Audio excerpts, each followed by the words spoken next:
Yun no. Ayan, magandang araw mga idol. Ayun si Madam. Madam KitKat.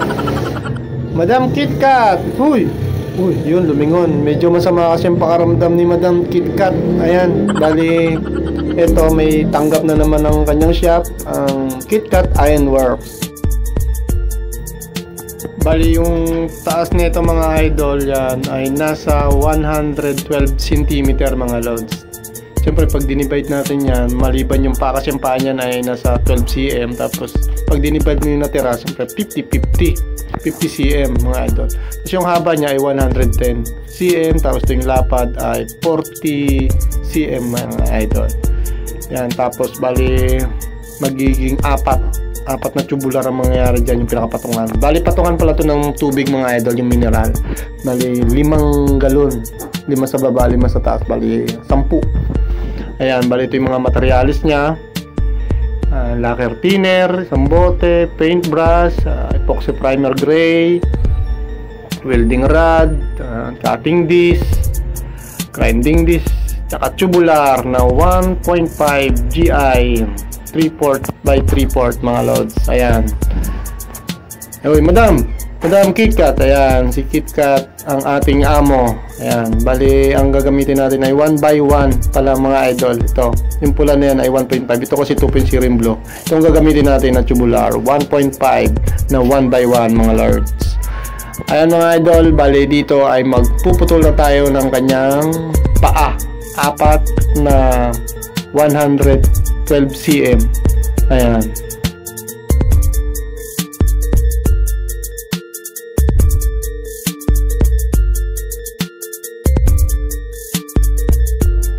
Ayan mga idol, bali napakalaking bagay po ng eskwela mga loads. Ayan, bali tatabasan natin siya dito mga loads. Ayan.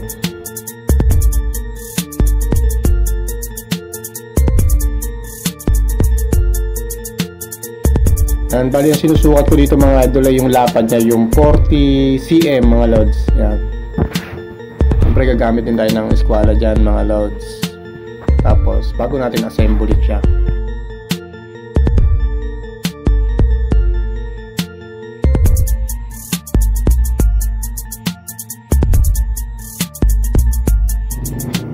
Dito mga idol, bali assemble na natin siya. Yan, gagamitan natin ng eskwala para eskwalado talaga mga loads. Yan. Siyempre yung diskarte dito mga idol, bali ispat lang muna para kung magkamali man tayo madali nating tanggalin, i-grind, di ba? Yan.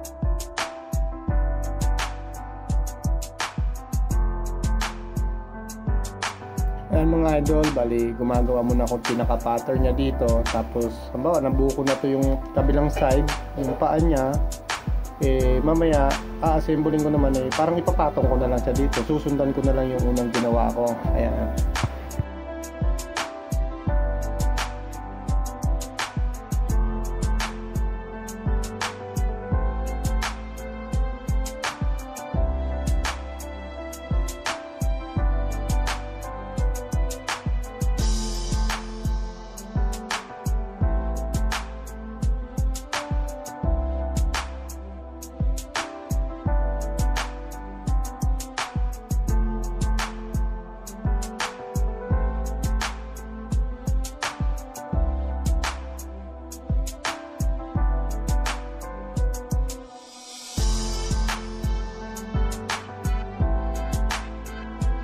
Pag natapos na natin, ispatan natin yung mga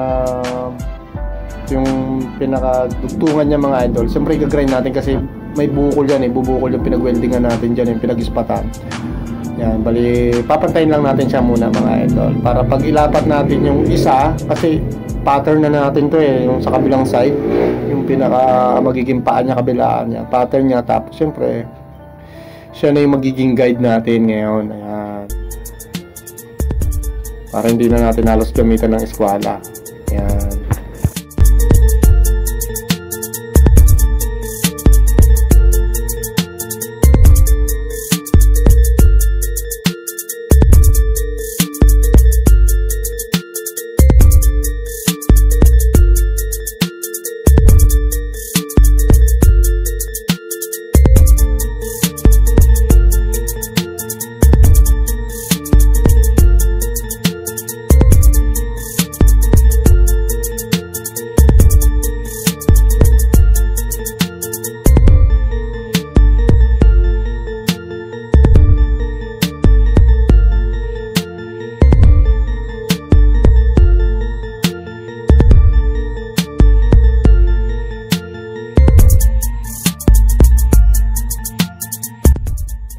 Ayan mga idol, bali dito ay bubuuin na natin siya mga lods. Ayan. Spot lang mga idol ha, para madali natin siyang tanggalin kung halimbawa wala man sa eskwela. Siyempre, gagamitan pa rin natin siya ng eskwela. Ibig sabihin ko ba, isang spot lang muna, huwag nyo muna talagang ipo-full wheel talaga kasi ang hirap tanggalin. Siyempre pag may mali tayo, hindi pa iwasan yun. Yan, pag ganyan kakabit natin, nung nag-assemble na tayo, spot lang muna.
Ayan mga idol, bali natapos na natin siyang weldingin. Tapos siyempre sunod natin gagawin dito i-grind na lang natin siya, yung pinag-weldingan o hahasain natin siya. Tapos siyempre pa-primer na natin, pipintura na natin ng primer gray mga lods.